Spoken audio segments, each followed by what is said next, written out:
Assalamualaikum warahmatullahi wabarakatuh. Kami dari kelompok yang menganggotakan Ashifa, Aulia Saputri, Hervan Monika, Rewandi, dan dengan saya sendiri yaitu Afibi Fitri Ayu.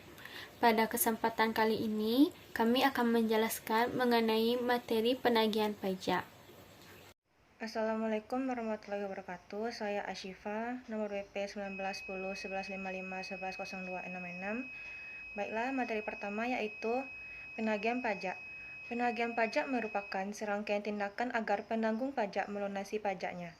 Dasar hukum penagihan pajak yang pertama, Undang-Undang Nomor 6 Tahun 1993 STDT, Undang-Undang Nomor 16 Tahun 2009 mengenai KUP. Yang kedua, Undang-Undang Nomor 19 Tahun 1997 tentang penagihan pajak dengan surat paksa STDT, Undang-Undang Nomor 19 Tahun 2000. Subjek penagihan pajak menurut pasal 1 ayat 3 Undang-Undang PPSP. Penanggung pajak yaitu yang pertama, badan yang bertanggung jawab atas pembayaran pajak. Yang kedua, wakil yang menjalankan hak dan kewajiban wajib pajak. Yang ketiga, menurut ketentuan peraturan perundang-undangan perpajakan. Dasar hukum penagihan pajak menurut pasal 18 KUP yaitu yang pertama STP, yang kedua SK-PKB, yang ketiga SK-PKBT, yang keempat SK pembentulan, yang kelima SK keberatan, yang keenam putusan banding, dan yang terakhir peninjauan kembali. Selanjutnya yaitu utang pajak. Utang pajak merupakan pajak yang masih harus dibayar berdasarkan ketentuan peraturan undang-undang perpajakan. Biaya penagihan pajak yaitu yang pertama, pelaksanaan surat paksa, yang kedua, surat perintah pelaksanaan penyitaan, yang ketiga, pengumuman lelang, yang keempat, pembatasan lelang, yang kelima, jasa penilai, yang keenam, biaya lainnya sehubungan dengan penagihan. Tahapan-tahapan WPS yang tidak melunasi pajak. Yang pertama, surat teguran, yang kedua, surat paksa, yang ketiga, surat penyitaan, yang keempat, pelelangan. Penyitaan dilakukan berdasarkan SPMP jika PP tidak melunasi utang pajak setelah lewat 2 kali 24 jam setelah surat paksa diberitahukan. Tujuan dari penyitaan tersebut adalah untuk memperoleh jaminan pelunasan utang pajak dari penanggung pajak. Assalamualaikum warahmatullahi wabarakatuh. Saya Aulia Saputri, nomor BP 191011551107. Di sini saya akan menjelaskan tentang jenis penagihan pajak. Yang pertama itu penagihan pajak pasif. Penagihan pajak yang dilakukan dengan penerbitan surat tagihan pajak atau STP, yang jika dalam jangka 30 hari belum dilunasi, maka 7 hari setelah jatuh tempo akan diikuti dengan penagihan pajak secara aktif yang dimulai dengan menerbitkan surat teguran. Yang kedua yaitu penagihan aktif, merupakan kelanjutan dari penagihan pasif, di mana dalam upaya penagihan ini Fiskus berperan aktif dalam arti tidak hanya mengirimkan surat tagihan atau surat ketetapan pajak, tetapi akan diikuti dengan tindakan sita dan dilanjutkan dengan pelaksanaan lelang. Penagihan pajak dengan surat paksa. Yang pertama itu penanggung pajak, yaitu orang pribadi atau badan yang bertanggung jawab atas pembayaran pajak tersebut. Yang kedua itu pejabat, yaitu pejabat ada yang berwenang mengangkat dan memberhentikan juru sita pajak. Yang ketiga itu juru sita pajak, yaitu pelaksanaan tindakan penagihan pajak yang meliputi penagihan seketika dan sekaligus. Yang keempat itu penagihan pajak, yaitu serangkaian tindakan agar penanggung pajak melunasi utang pajak. Yang kelima itu utang pajak, yaitu pajak yang masih harus dibayar termasuk sanksi administrasi berupa bunga. Yang keenam itu biaya penagihan pajak adalah biaya pelaksanaan surat pajak. 7 itu surat paksa, yaitu surat perintah membayar utang pajak dan biaya penagihan pajak. Yang 8 itu surat perintah melaksanakan penyitaan, adalah surat perintah yang diterbitkan oleh pejabat untuk melaksanakan penyitaan.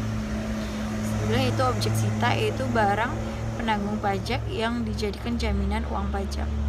Ke-10 barang, yaitu tiap benda atau hak yang dapat dijadikan objek sita. Ke-11 yaitu pemblokiran, yaitu pengamanan harta kekayaan milik penanggung pajak. 13 yaitu hari kalender. 14 itu badan, yaitu sekumpulan orang modal yang merupakan kesatuan, baik yang melakukan usaha maupun yang tidak melakukan usaha, untuk meliputi perseroan terbatas. 15 yaitu pengadilan negeri, yaitu pengadilan negeri di daerah hukumnya meliputi tempat tindakan penagihan tindakan pajak. 16 yaitu surat teguran, surat peringatan atau surat lain dan sejenis. 17 yaitu penagihan seketika dan sekaligus. 18 lelang, yaitu setiap penjualan barang di muka umum dengan cara penawaran harga secara lisan dan tertulis. Pejabat dan jurusita. Pejabat yaitu Menteri Keuangan yang mempunyai wewenang menunjuk pejabat untuk penagihan pajak pusat. Sedangkan untuk penagihan pajak daerah yang mempunyai wewenang adalah kepala daerah. Selanjutnya itu tugas dari pejabat. Pertama itu mengangkat dan memberhentikan jurusita pajak. Yang kedua itu menerbitkan surat teguran, surat peringatan atau surat lain. Kedua yaitu jurusita pajak. Syarat-syarat untuk harus yang dipenuhi untuk diangkat menjadi jurusita pajak. Yang pertama itu berijazah serendah-rendahnya SMU.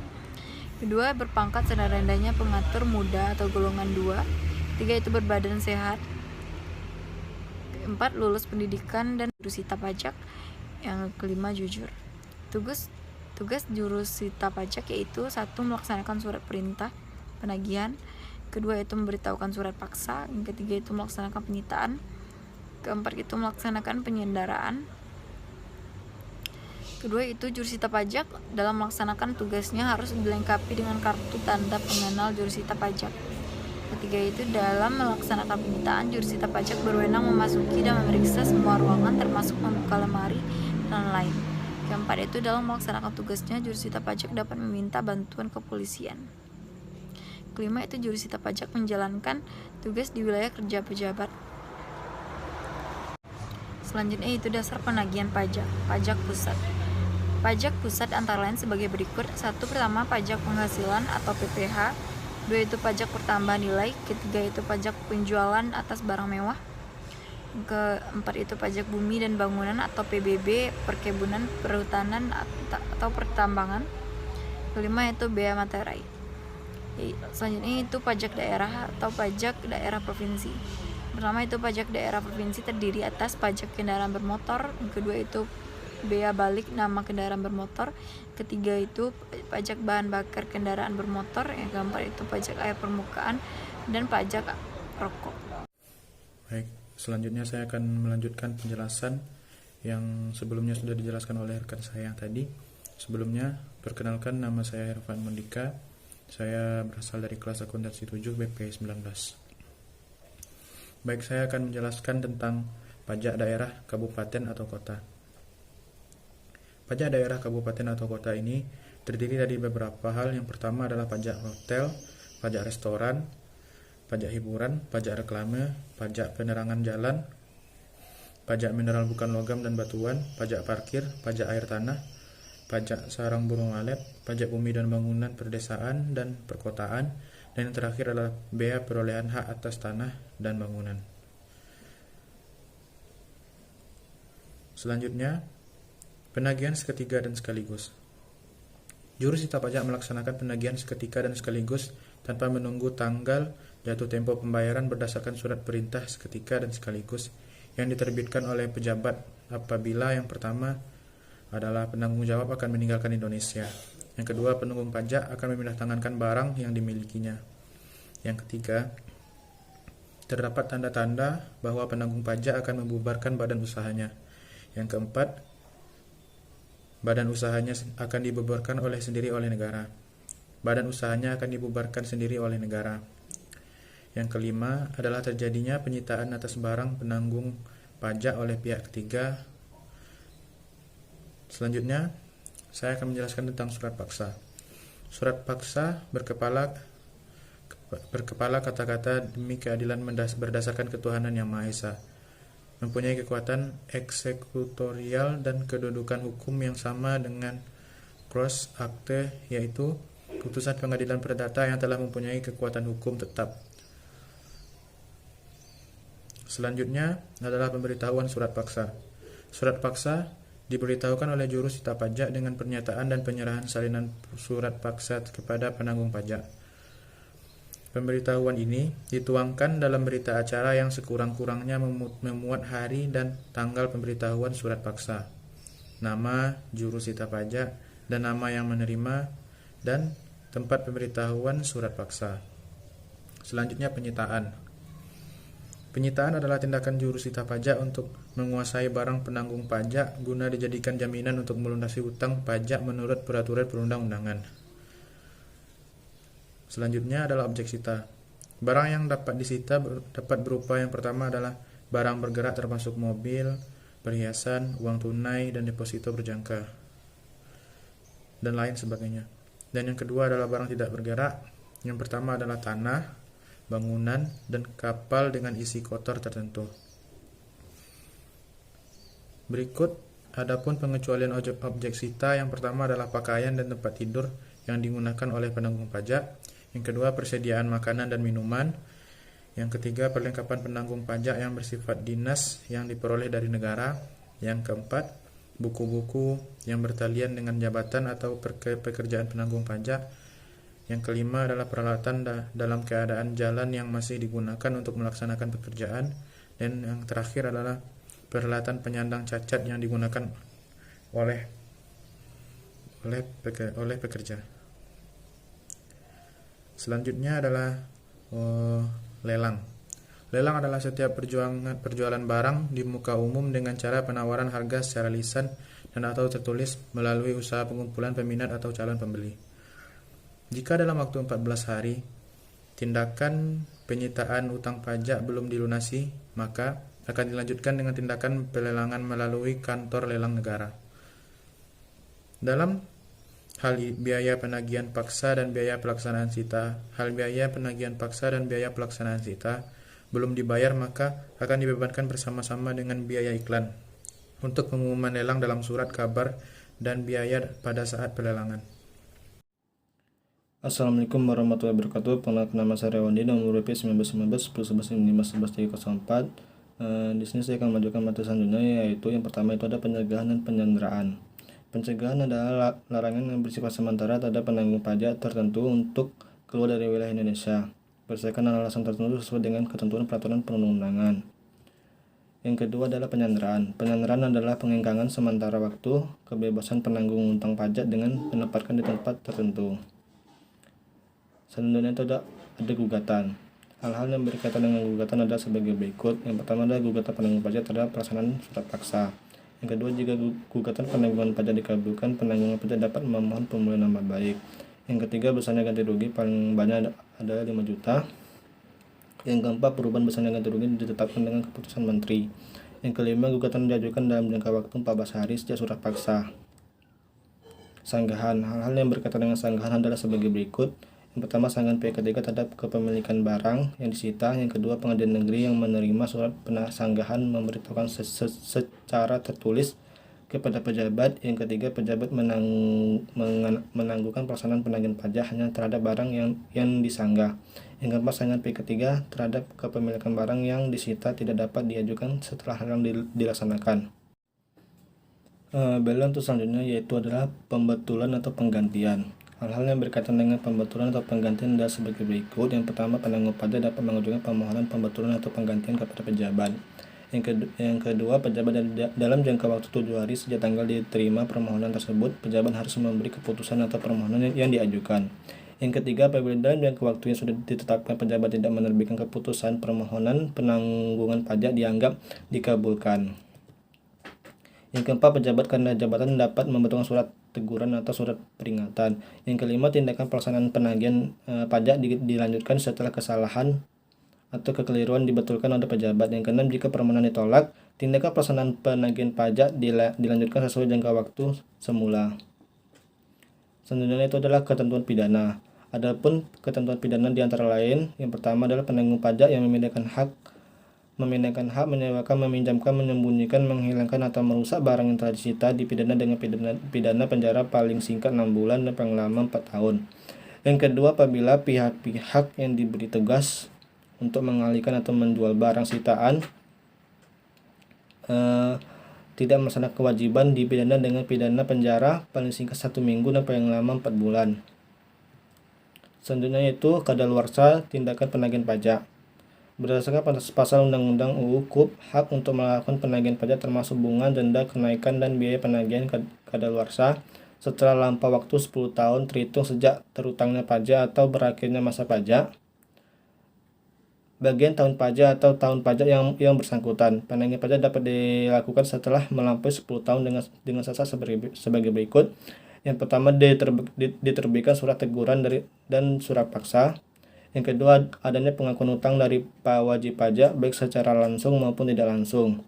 Hal-hal ini dikenakan sebagai berikut: A. Adanya permohonan angsuran atau penundaan pembayaran utang pajak. Yang B.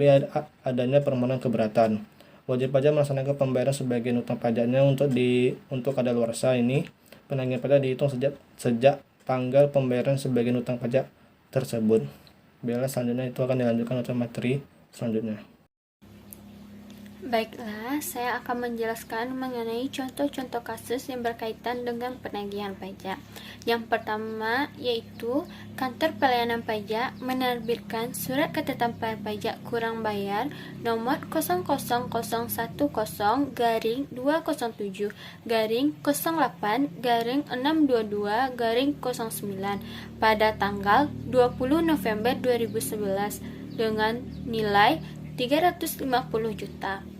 Atas nilai SKPKB tersebut keseluruhannya tidak disetujui oleh wajib pajak dan oleh wajib pajak pada tanggal 2 Desember 2011 diajukan upaya hukum berupa keberatan.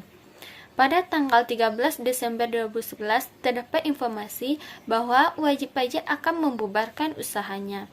Atas SKPKB tersebut, upaya apa yang dapat dilakukan oleh KPP untuk mengamankan target penerimaan pajak? Sebelum saya menjelaskan penyelesaian dari kasus yang pertama tadi, saya akan menerangkan terlebih dahulu mengenai landasan teori yang berkaitan dengan kasus yang pertama tadi.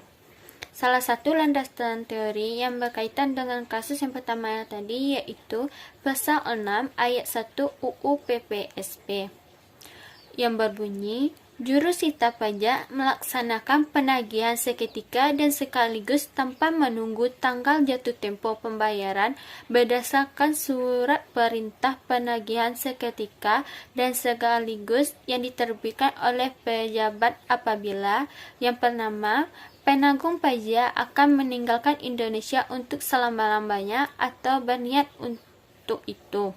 Yang kedua, penanggung pajak memindahkan barang yang dimiliki atau yang dikuasai dalam rangka menghentikan atau mengecilkan kegiatan perusahaannya atau pekerja yang dilakukannya di Indonesia.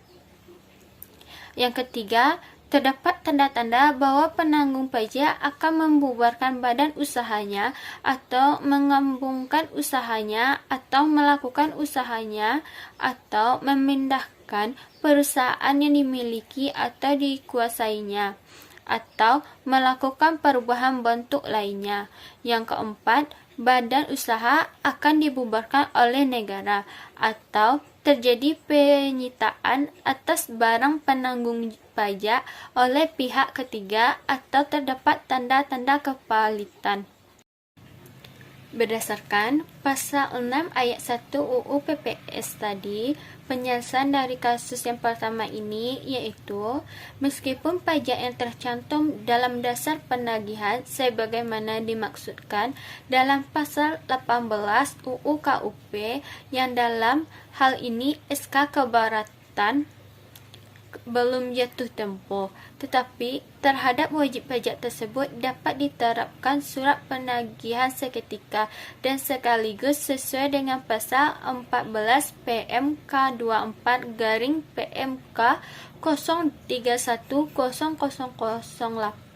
dengan kondisi sebagaimana dimaksudkan dalam Pasal 6 Ayat J huruf D UU PPSP, yakni WP akan melakukan pembubaran badan usaha atas dasar SPPS tersebut. KPP dapat langsung menerbitkan surat paksa untuk mengamankan target penerimaan negara.